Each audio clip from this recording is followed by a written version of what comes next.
Hey everybody, thanks for watching LBEB Kitchen. I'm going to do a little experiment today with some chicken, and I'm going to show you the difference that can happen when you take chicken and you brine it for one day versus just putting it on the grill out of the bag, or maybe after adding some marinade. So this video is kind of specifically for Rebecca Hazelcorn. She's one of my clients, and we got into a little meat argument last week about cooking. So hopefully you watch this because I see you. So in a nutshell, brining is basically taking a meat like pork or chicken, mostly pork or chicken, putting it in a water that's simply water and salt for anywhere from 6 to 24, maybe 48 hours. When people marinate things, they kind of think the chicken's going to taste like the marinade. So if it's like a lemon herb marinade, they might put it in the bag of marinade for a day and expect the chicken to taste like that the whole way through. So if you look at a drumstick, you'll see that it's a pretty complex little web of muscle fibers, a little bit of fat, some skin, and some tendon and bone. So unfortunately, marinades do not penetrate very far into any meat at all.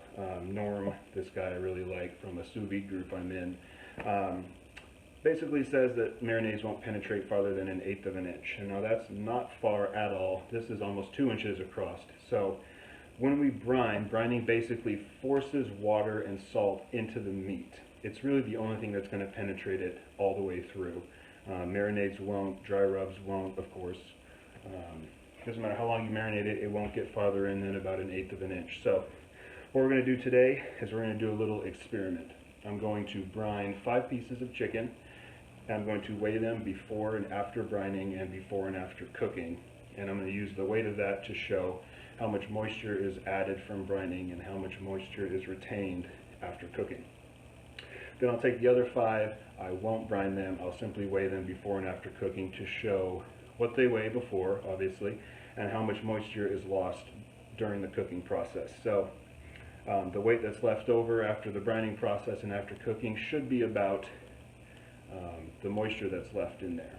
I'll use a temperature to check the temperature of the chicken when it's done. I won't use a timer or anything. Temperature is another great way to improve your meat cooking skills. So let's weigh these up, get them in a briner, and then we'll come back in a day and see what weight is left.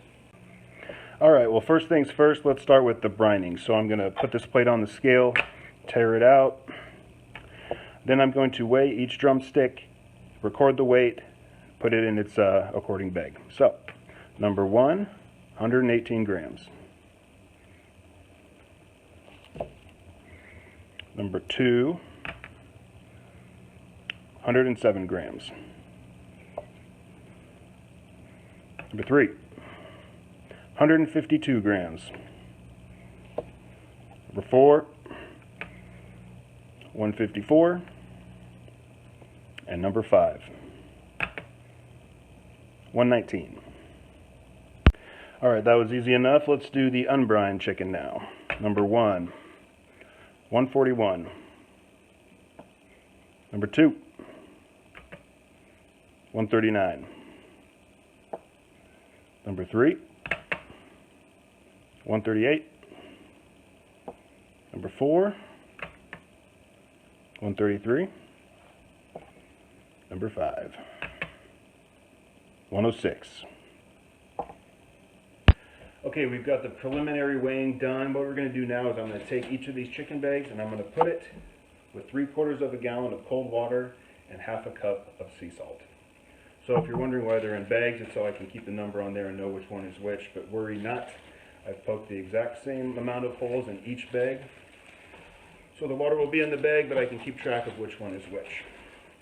And for the others, I just put a little piece of paper towel with the number under the skin so we can keep track of everything. All right, let's leave these sit in the fridge for 1 day. Same temperature fridge for both of them. I'm going to cover the brine, and I'll see you guys in 1 day. Bye. All right, team, well, here we are, 19 hours later. I just took the chicken out of the fridge, and I patted each one of them dry so we don't pick up any water on the surface. So let's see what the weight is after 19 hours of brining. Okay, so starting with number 1, let's check it out. 126 grams. Number 2, 113 grams. Number 3, 161 grams. number 4, 163, and number 5, 127. Cool. Okay, so we had a difference of 6 grams, 6, 9, 9, 7. That gives us an average of 7.4 grams per drumstick. And that doesn't sound like very much, but if you measure out that water, that's about a tablespoon of water per drumstick. So a drumstick is not very big.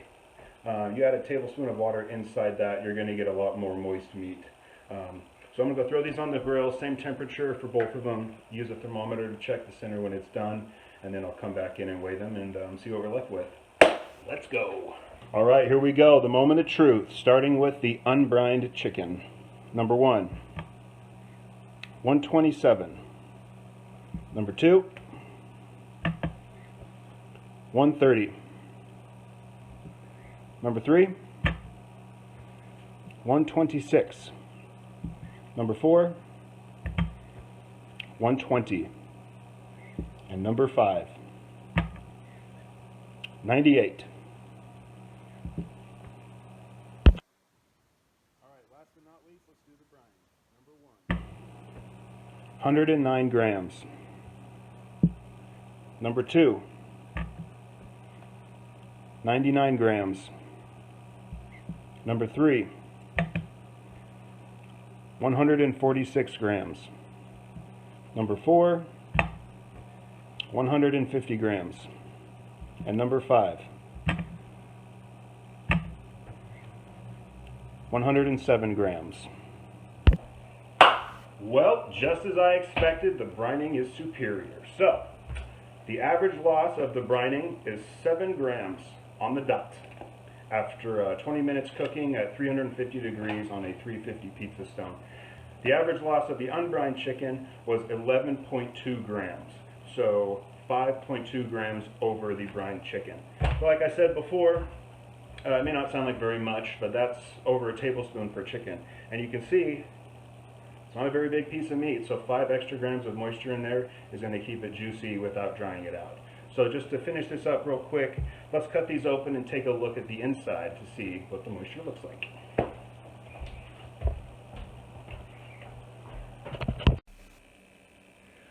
Okay, so here is number 4, unbrined chicken. You can see it's still a little bit moist, but compared to this one, it's going to be looking pretty dry. You can see the moisture is actually still dripping off of here onto the board after being cooked. So, like I said before, if you want superior food, you gotta brine.